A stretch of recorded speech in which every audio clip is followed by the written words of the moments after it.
A large storm system is bringing significant spring-like storms to the Midwest, with these states included in this level 4 out of 5 risk being Illinois and Indiana, and the surrounding areas being issued in this level 3 out of 5 enhanced risk. So we have some significant severe weather going on in the areas I just talked about, and we'll go look at some of the cities that are included in this. The Indianapolis metro is included in this moderate risk. Lafayette's included in this. Bloomington is included in this. Springfield is included in this. Effingham is included in this. Terre Haute, Indiana is included in this. Urbana, Illinois is included in this. Danville is included in this, and Noblesville is included in this. Those are some of the large cities that are included in this. Pontiac is also included in this. We got a very expansive level 4 out of 5 risk, and the surrounding areas like Fort Wayne, Peoria, Jefferson City, St. Louis, Kansas City, the eastern areas of that, and Cincinnati are also included in this level 3 out of 5 risk, and a much larger area included in this level 3 or 2 out of 5 risk. Kansas City, Louisville, Cincinnati, Toledo, Milwaukee, Chicago, Davenport, Detroit, Cleveland, you guys are all in this level 2 out of 5 risk. So this main risk is driven by significant tornadoes. We have a SIG 2 15% tornado risk, and that includes all of the areas in the moderate risk like Bloomington, Indiana, Greenfield, Indiana, Indianapolis, Indiana, Frankfort, Indiana, Lafayette, Indiana, Urbana, Indiana. Well, that's in Illinois, sorry. Charleston, Illinois, Springfield, Illinois, Bloomington, Illinois, Peoria, Illinois, Springfield, Illinois, and Jacksonville, Illinois. So this is going to include a lot of the areas here. Terre Haute's also included in this, as well as Fowler and Noblesville, like we talked about before. Everywhere else is, if you see on the screen, even Chicago is included in this 5% SIG 1, so a significant tornado cannot be ruled out in these areas, and our expansive 2% tornado goes around here. I also like to mention that Tropical Storm Arthur made landfall and is bringing a tornado threat to the New Orleans area, and we will be seeing a non-zero chance for a brief spin-up or two, not a significant tornado anywhere here, so we are safe from that, but a brief spin-up or two is possible down here. Looking at our real-time radar here, our mosaic of all of our radar sites across the United States, we're looking at this, our morning convection, really our MCS that developed, kind of moving out of our risk area. I'll go ahead and turn on our risk area here so you can see what we're dealing with, our moderate risk that we were talking about earlier. It is moving out of this, and we're getting convective development back here along our cold front, and that would allow for our storms to grow upscale into our main area, but we are waiting for this kind of line to move out and our instability to build back into the air mass. So our low-level jet is cranking, and our kinematics, our kind of wind shear is increasing and bringing this warm, moist air back into our atmosphere for these storms that are forming to take advantage of. So we'll see how our progression is later today, but our kinematics are definitely in place. Our wind shear is definitely in place, and our CAPE is going to be the main question in our extent of our warm sector, how far north it goes. But we will take a look at some observed data here in a second, looking at that. Now, taking a look at our satellite here, and let's turn on our station plots, you can definitely see our cold front is kind of something like this, where it's kind of more, our cold front is kind of back in here a little bit. And hold on, let me go ahead and erase that. Actually, it's the wrong way. But our cold front is kind of more back here, and it looks like more of a dry line, actually, than a cold front. We actually do see that kind of play more of a role back here, our dry line feature that is moving into our area, and that's going to be right along that cumulus field you see developing right there. So we have convergence along this kind of outflow boundary that we have here along this area, along a reinforcing outflow boundary right there, and we're going to have convergence and wind shifts along there. You can see our winds actually down here near the 20-30 mile per hour range. That is our low-level jet cranking those winds into the air mass here. So that is exactly what we want for tornado development. But that is going to, hopefully, this morning convection will hopefully hamper some of the significant tornado threat in our area. But it is looking like our winds are going to push that warm, moist air back into the air mass, into our perfect moderate risk area. So taking a look at our mesoscale analysis, we'll take a look at our surface-based CAPE. This is the new 19Z surface analysis here. you can see our outflow boundary that we were talking about kind of right along our cape boundary right there. Right there. You can see that cape nose right there building back in. And we have our dry line kind of chilling back here. And that's going to push into our area, and we'll have storm development continuing in this area soon. Our kind of area of our low pressure is kind of right there. So our whole area right here is going to be our reinforced warm front and our extent of our storm. So we're going to see this cape push back into this outflow boundary, and that's we'll probably see storms and significant tornadoes focus today right in this area. I can draw a little polygon here of where I think is going to be the biggest tornado threat. It could be very strong tornadoes, EF3 plus today. That's how the atmosphere is going to be behaving. We'll take a look at some of those models and pick out some soundings and show where we think that's going to be. But I think my analysis I've seen is our strongest tornado threat is going to be in this polygon right here. Our strong tornado threat right along that kind of outflow boundary that is lifting northward. That's going to be our strong tornado threat right in this little hatched area. And I do think there will be a secondary risk that'll move on down south, more kind of like this area later tonight. We'll talk about that in the models. But for today, I think our strongest tornado threat is going to be in this polygon right here. Taking a look at our kinematics, our wind shear, this is our effective storm relative helicity, and these photographs are cranking today. This is a very significant, like you don't see this very often, photograph-like look. You can see our curvature in our low levels is very, very present. You can see our sickle-shaped photographs, a lot of that storm relative helicity and wind shear and changing winds with height. As you can see, you got those winds like this at the surface, and then 3 kilometers up, you see those winds kind of like that. That is a very big curvature in our photographs, or just our wind plot here. And that is going to allow for high values of storm relative helicity along our main strongest tornado threat. And like I said, once we get the Cape overlap into this kinematic atmosphere, we could see very significant tornadoes. Our significant tornado parameter is looking like about a 3-4 in these areas. As you can see, it will be increasing as it goes forward into the day, around 6 to 7, maybe even values of 8. This is going to be our strong tornado threat later today. So we're going to be watching this, but right along that outflow boundary, you can see the highest values right along there. And we take a look back at our, this is going to be our SRH non-effective, our storm relative helicity that isn't being used by the atmosphere, but could be. It's like potential almost what is present. As you can see, 1000s, these are going to be, these are insane values. If we get Cape into this atmosphere and we get our energy up there, we could see very strong tornadoes, possibly a violent or 2 tornadoes. We could see a violent tornado today.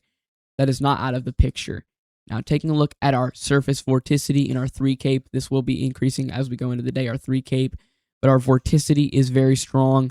Our kind of just our spin in the atmosphere at the surface is very strong right along our outflow boundary, our modifying outflow boundary. So that's only going to help the tornado threat into the day, and our Cape is kind of going to be moving into our area like we've talked about. So a very volatile atmosphere setting up today for the Midwest, right where I had that circle right there. I think our strongest tornado threat's going to be. So we will have to watch and see how that atmosphere progresses into the day for how it's going to shape up to be. Now, diving into some models here, I want to take a look at the upper atmosphere, our 500 millibar chart, and just talk about how progression of the convection is going to be today. So our 500 millibar winds are jet stream that you guys probably know this as you can see, you get the ridges and troughs in your kind of jet stream, and then you get these kind of like divots and stuff like that. That's going to be your 500 millibar chart. That's what you see when that is there. And we zoom in and we look at our risk area today. Let me actually may be able to turn on our risk area as a layer on our map here. But as you can see, our enhanced risk right there and our moderate risk right there. So right in this area, we're going to be talking, I'll circle it. I'll circle our air mass in our area where we're looking at the strongest tornado threat today, and our moderate risk is going to be right about there. So we're going to keep that circled, and we'll move forward in our loop here. And as you can see, our flow is going to be turning kind of out of this area. So it's going to be pushing this morning convection that we have right here out of the air mass. And right now, our trough, our main forcing mechanism, our main thing that's disturbance that's causing this is at a neutral tilt to positive tilt right now. And it is not overspreading our atmosphere, our jet streak, our winds right there. It is not going into our atmosphere yet. Now, as we go into the atmosphere, it takes on a more favorable tilt and moves into the Chicago area. And that's when we get that negative tilt right there, and our main jet streak kind of chilling right there near the Chicago area and bringing the severe weather in. And that original jet streak that pushed the morning convection is near Pittsburgh. So it's kind of going to be dissipating and moving out that way.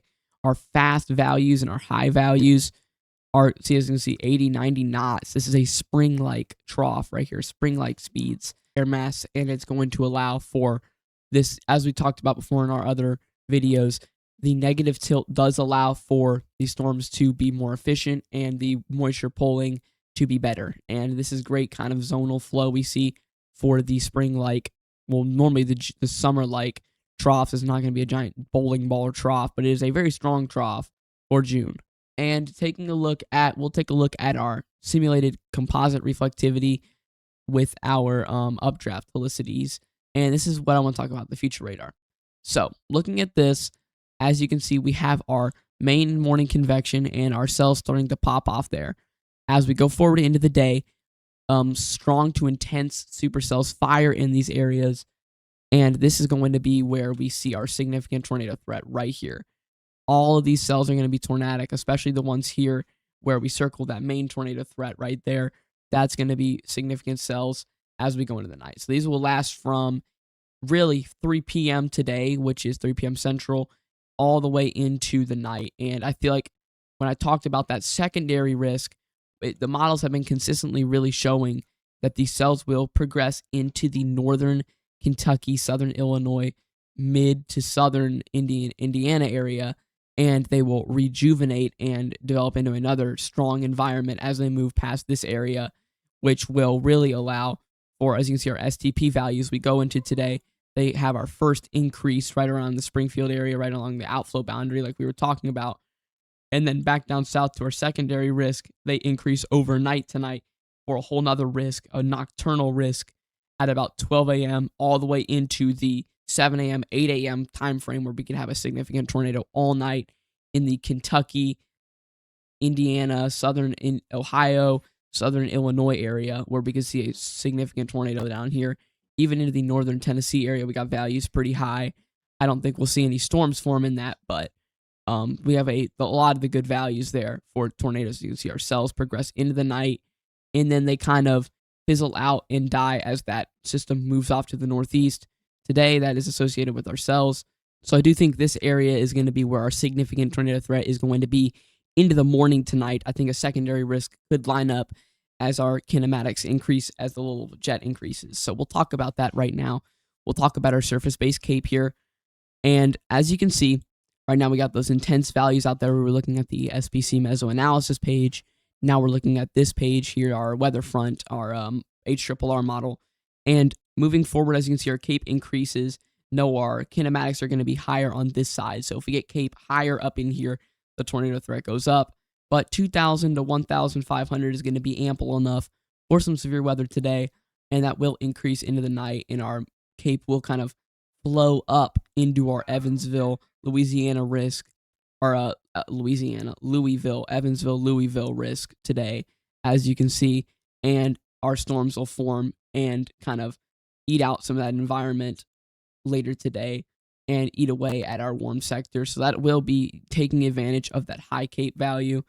And as we go into our kinematics, looking at our storm relative helicity index, kind of, as you can see, our effective, or 0 to 3, is going to be in the thousands, like we've talked about in our main risk area and into the northern areas of that risk. But as we go into the night, that increases and comes down to, with farther extent, with 500 to 600 areas, pockets right here, which will allow for that significant threat to continue into the night tonight in the Kentucky area. And I do think the SPC is not showing enough of this on their risk area. As you can see, Kentucky's only in a slight risk there. I don't know why the thing just refreshed, but we can go back to weather-wise, and we can take a look at our tornado threat.